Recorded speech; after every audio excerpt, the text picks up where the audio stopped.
வணக்கம். இன்றைக்கி பார்க்க போகிறது மிரர் எக்ஸசைஸ் அப்படின்னு எல்லோரும் சொல்லுவாங்க. அது என்ன, ஏன் அதை செய்யணும், எதற்காண்டி இது பண்ணுறாங்க அப்படின்னு கேட்டிங்கன்னா, ஃபஸ்ட்டு என்ன அப்படின்னா உங்களுக்கு ஹீலிங் பண்ணணும்.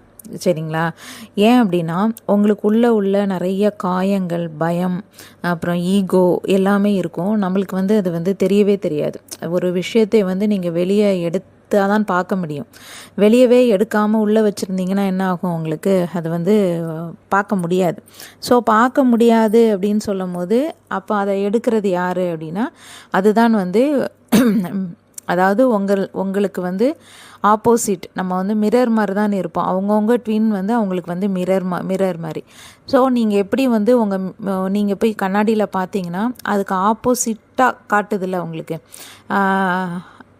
அதே மாதிரி தான் உங்களுக்கு உங்களோட ட்வின் உங்களுக்கு எடுத்து கொடுப்பாங்க இதை. சரிங்களா? ஸோ எடுத்து கொடுக்கும் போது தான் தெரிய வரும் உங்களுக்கு.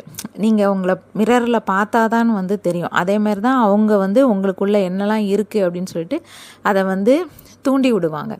தூண்டி விடும் போது தான் என்ன நடக்கும் அப்படின்னா, ஒரு அவேர்னஸ் உங்களுக்கு க்ரியேட் ஆகும். ஹீல் என்னென்னா ஹீல் பண்ணணும் அப்படின்னு தெரிஞ்சுப்பீங்க, அடையாளம் பார்த்துருவீங்க. அது என்ன நடக்கும் அப்படின்னா, உங்களுடைய 3D, அதாவது இந்த மெட்டீரியல் லைஃப்லேருந்து உங்களை 4Dக்கு 5Dக்கு முன்னோக்கி மேலே நோக்கி செல்லும். மேலே நோக்கி உங்களை கொண்டு போயிட்டு உங்களை யூனியன் நடக்கிறதுக்கு இது உபயோகமாக இருக்கும். ஸோ எப்படி இது எப்படி நீங்கள் மிரர் எக்ஸசைஸ் பண்ணணும் அப்படின்னா, இது ஸ்டார்டிங்கில் பார்த்தீங்கன்னா ரொம்ப சண்டை மோதல் நடக்கும். மனம் அமைதியாகவே இருக்காது. எப்போ பார்த்தாலும் ஏதாவது பயம் இருக்கும். உங்களுக்கு குழப்பம் இருக்கும். என்ன நடக்குதுன்னே தெரியாது.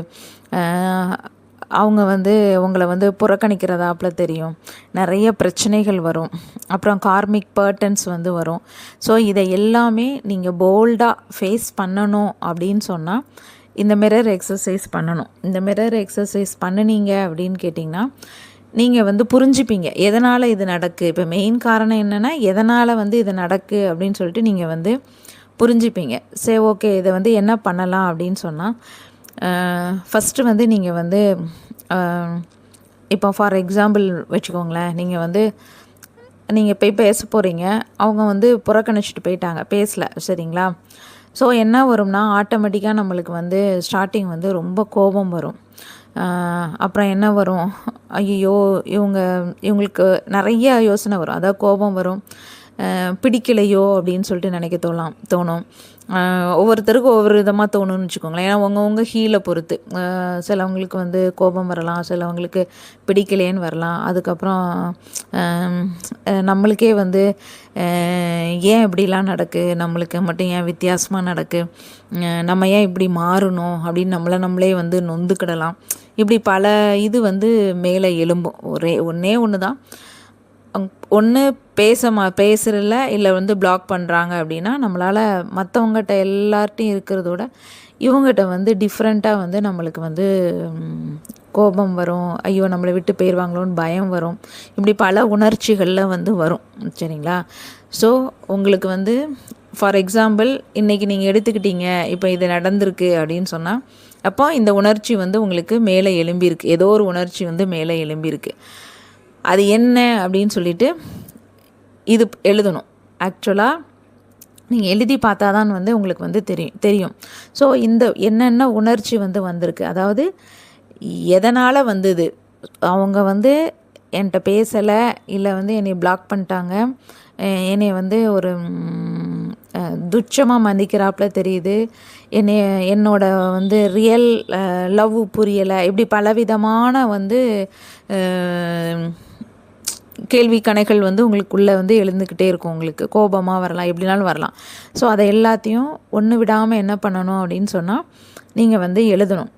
எழுதிட்டு இது எதனால் வருது அப்படின்னு சொல்லிட்டு நீங்கள் பார்க்கணும். ஆக்சுவலாக அவங்க சும்மா சிம்பிளாக தான் ஒரு விஷயம் பண்ணாங்க. அந்த ஒரு விஷயத்துக்காண்டி இவ்வளோ உணர்ச்சிகள் நம்மள்கிட்ட வருது அப்படின்னு சொன்னால், அவங்க என்ன சொல்ல சொல்கிறதுக்கு ஏன்னா உங்கள் மிரர் சரிங்களா. ஸோ இது எல்லாமே என்ன சொல்ல வராங்க அப்படின்னு கேட்டிங்கன்னா, இதுக்கு அர்த்தம் என்ன அப்படின்னா, இது உங்களுக்குள்ளே இருக்கிற அனைத்து விதமான நீங்கள் கைவிடப்பட வேண்டிய உணர்ச்சிகள் அப்படின்னு சொல்லிட்டு தெரியணும் சரிங்களா. ஸோ இப்போ என்ன பண்ணணும் அப்படின்னு கேட்டிங்கன்னா, அப்போ இந்த என்ன தெரியணும் உங்களுக்கு, இந்த பயத்தை நான் விட வேண்டும். ஏன் நானே அவ்வளோ மதிப்பு மிக்கவள், ஏன் என் மதிப்பை குறைஞ்சு இவங்கக்கிட்ட நான் போய் நான் என்னோடய செல்ஃப் ஒர்த்தை நான் ஏன் இழக்கிறேன். ஸோ அதை என்ன பண்ணுறாங்கன்னா, நீங்கள் செல்ஃப் ஒர்த்து உங்களுக்கு தெரியலை அப்படின்னு அவங்க சொல்கிறாங்க சரிங்களா. உங்களுக்கு பயம் இருக்குது அப்படின்னு காட்டுறாங்க. உங்களுக்கு நீங்கள் உங்களுடைய மதிப்பு உங்களுக்கே தெரியலை அப்படிங்கிறத காட்டுறாங்க சரிங்களா. ஸோ நீங்கள் ஏதோ பயம் இப்படி இப்படி ஒன்றுக்கும் ஒவ்வொரு இது, அதாவது நீங்கள் என்னென்னா உங்களுக்கு உணர்ச்சிகள் இருக்கோ அந்த அனைத்து உணர்ச்சிகளையும் அவங்க என்ன பண்ணுறாங்க அப்படின்னு சொன்னால் பிரதிபலிக்க தான் செய்கிறாங்க. அதை அப்படியே மிரர் மாதிரி காட்டுறாங்க உங்களுக்கு. ஸோ நீங்கள் உடனே என்ன பண்ணணும் அப்படின்னு கேட்டிங்கன்னா, அப்படியே சிறு வயசுக்கு அப்படியே போய் நீங்கள் யோசிக்கணும். என்ன யோசிக்கணும் அப்படின்னு சொன்னால், பயம் ஏன் பயம் வருது, இவங்க விட்டுட்டு போயிடுவாங்களோ அப்படின்னு சொல்லிட்டு. நம்மளுக்கு ஏற்கனவே நம்ம யாராவது பாசம் வச்சவங்க இதுக்கு முன்னக்குட்டி நம்மளை விட்டுட்டு போயிருக்காங்களா அப்படின்னு சொல்லிட்டு பார்க்கணும், நம்மளுக்குள்ளே தேடணும். நிச்சயமாக ஏதோ ஒன்று நடந்திருக்கும் நம்மளுக்கு. ஆமாம் அப்படின்னு, அதனால தான் இந்த பயம் வருது. ஸோ இதை நான் என்கிட்ட விடுவிக்கிறேன் அப்படின்னு சொல்லிட்டு நீங்கள் அதை எடுக்கணும். அதுக்கப்புறம் என்னென்னா, இப்போ நிறைய பேர்கிட்ட நீங்கள் சில நேரங்கள் என்ன பண்ணியிருப்பீங்க, உங்களோட மரியாதையே தெரியாமல் பணிஞ்சு போகிறேன், விட்டு கொடுக்குறேன் அப்படின்னு சொல்லிட்டு ரொம்ப ரொம்ப ரொம்ப தாழ்த்தியிருப்பீங்க நீங்கள். அதாவது இது ஸ்கூலில் நடந்திருக்கலாம், காலேஜஸில் நடந்திருக்கலாம், ஒரு டீச்சர்கிட்ட நீங்கள் இது பண்ணியிருக்கலாம். நீங்கள் நிறைய விதமாக ஏதோ ஒன்று உங்களை யார்கிட்டையாவது நீங்கள் உங்களோட செல்ஃப் ஒர்த்தை அடிக்கடி நீங்கள் இழந்து ஒரு மழுங்கி அப்படி இருந்திருப்பீங்க நீங்கள். ஸோ அதோட இதுதான் தாக்கம் தான் இது வெளியே வருது. ஸோ ஆமாம், அப்போ நான் என் மதிப்பை நான் உணரலை சரிங்களா. அப்போ அவங்க என்ன சொல்ல வராங்க அப்படின்னு கேட்டிங்கன்னா, உங்கள் டிவைன் என்ன சொன்னால், நீ உன் மதிப்பை உணரு, பயத்தை விடு, பிறர் புறக்கணிப்பாங்கன்னு சொல்லிட்டு நீ ஏன் பயப்படுற, யார் புறக்கணிச்சா என்ன, நீ உனக்குள்ள உன் மதிப்பை எடுத்துகிட்டு நீ முழுமையானவள் என்கிறதை முதல்ல உனக்கே செல்ஃப் லவ் பண்ணிக்கோ.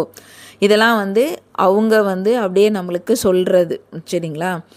அப்போ நீங்கள் என்ன பண்ணணும்னா, இதை ஃபுல்லுமே எழுதிட்டு அப்போ அதுக்கு ஆப்போசிட்டாக நீங்கள் எழுதணும், நான் என் சுய மதிப்பை உயர்த்த வேண்டும், எப்போ என்னை நானே நேசிக்க வேண்டும், எனக்கு யாராவது என்னை விட்டுட்டு போயிடுவாங்களோங்கிற பயம் இருக்குது, அதை நான் விடுவிக்க வேண்டும்.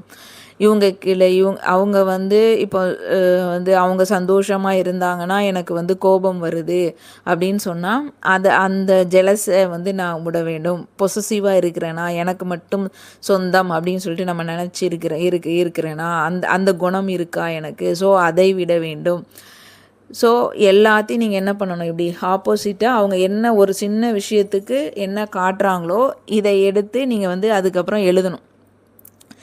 ஸோ எழுதிட்டு அதுக்கான முயற்சிகளை நீங்கள் பண்ணணும். அடுத்த டைம் இந்த மாதிரி பண்ணும்போது இந்த குவாலிட்டி எல்லாமே உங்களுக்கு என்ன பண்ணியிருக்கணும், விட்டுருக்கணும். நீங்கள் அதுக்கு உங்களை செல்ஃப் லவ் பண்ணும்போது நீங்கள் தியானம் பண்ணலாம், அப்புறம் ஓய்வாக இருக்கலாம், நீங்கள் உங்களோட உடம்பை பார்த்துக்கலாம், இப்படி பல விஷயங்கள் நீங்கள் பண்ணிவிட்டு அவங்க இப்படி பண்ணிட்டாங்களேன்னு சொல்லிட்டு முதல்ல ரொம்ப கோபம் தான் வரும் உங்கள் மேலே.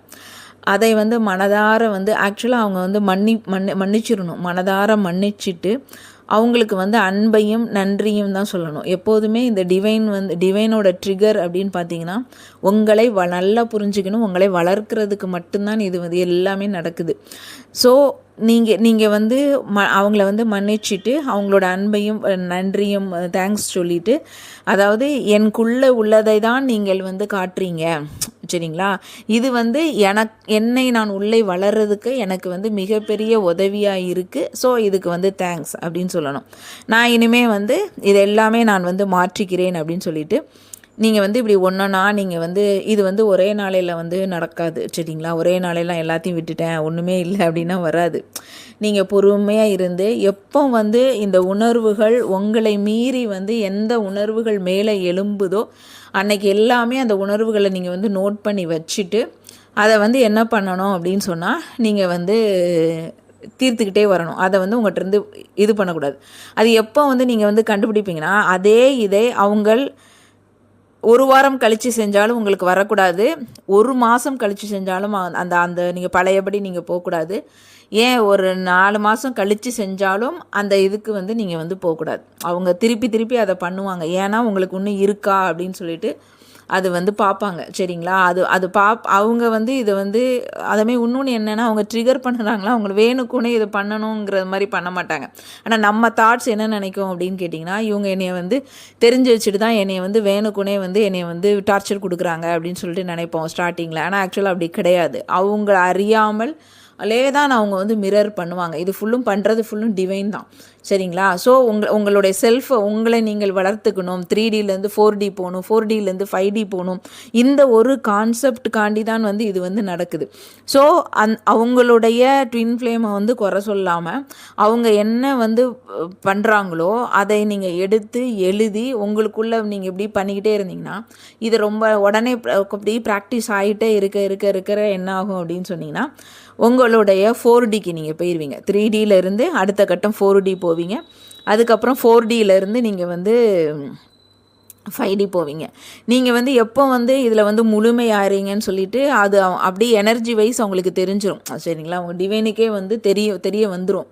நான் வெளியே பார்க்குறதுக்கு இதெல்லாம் தெரியாது. இது எல்லாமே உள்ளே தான் நடக்கும் உங்களுக்கு. அப்போ வந்து அந்த அந்த முழுமை அந்த நீங்கள் எல்லாமே வந்து க்யூர் பண்ணிட்டீங்க நீங்கள் வந்து இது பண்ணுறீங்க அப்படின்னு சொல்கிறது வந்து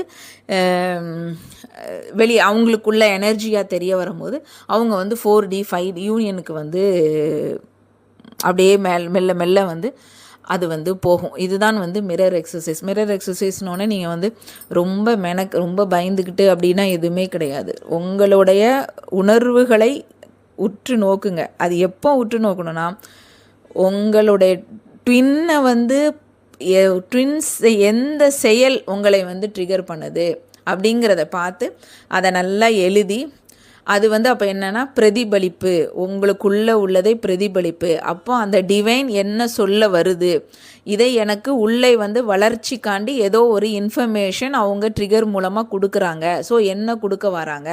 அப்போ எனக்கு பயம் இருக்கா, சொசைட்டிக்கு பயப்படுறேன்னா, இதுக்கு நான் வந்து எதுக்காண்டி நான் வந்து இப்படி எனக்கு கோபம் வருது, எதுக்காண்டி வந்து கில்ட் ஃபீலிங் வருது, எதுக்காண்டி நான் வந்து அவங்க ஏதாவது ஒன்று சொல்லிட்டாங்கன்னா அவமானத்தால் நான் வந்து குன்றி போகிறேன், இவங்க வந்து ஏன் வந்து நார்சிசிஸ்ட் மாதிரி பிஹேவ் பண்ணுறாங்க, எனக்கு வந்து எல்லாமே என்கிட்ட இருந்து எடுக்கிறாங்க அப்படின்னு சொன்னால் நிச்சயமாக அதில் ஏதோ ஒன்று உங்களுக்குள்ளே தான் வந்து இருக்கும். அதை நீங்கள் க்யூர் பண்ணணும் எடுத்து. இது எல்லாத்தையும் நீங்கள் நோட் பண்ணி வைக்கணும். நோட் பண்ணி வச்சு அதுக்கு வந்து உள் நோக்கம் என்ன அப்படிங்கிறத உங்களுக்குள்ளே நீங்கள் வந்து பார்த்தீங்கன்னா சிறு வயதில் ஏதோ ஒன்று வந்து உங்களை எப்போ பாதிச்சிருக்கும். அது அப்படி உள்ளே இருக்கும். அவங்க ட்வின் மட்டும்தான் உங்களுக்கு வந்து எடுத்து கொடுப்பாங்க. எடுத்து கொடுக்கும் போது அதுக்கு ஆப்போசிட்டாக உங்களுக்குள்ளே நீங்கள் போய் மட்டும்தான் உங்களுக்கு வந்து எடுத்து கொடுப்பாங்க.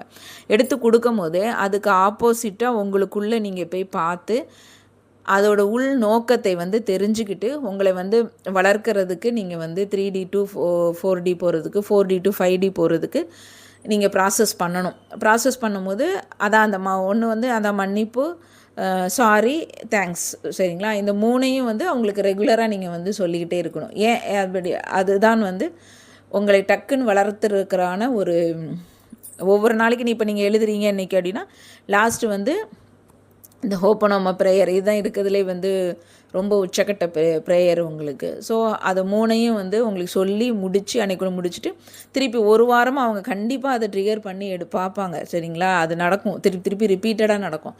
அப்போ நடக்கும் போதும் இதே மாதிரி நீங்கள் ரியாக்ட் பண்ணாமல் எப்போ இருந்து ஹோலாக க்யூர் ஆறீங்க அப்படின்னு சொல்லிட்டு தெரிய வருதோ அப்போ வந்து உங்களுக்கு அடுத்த லெவலுக்கு வந்து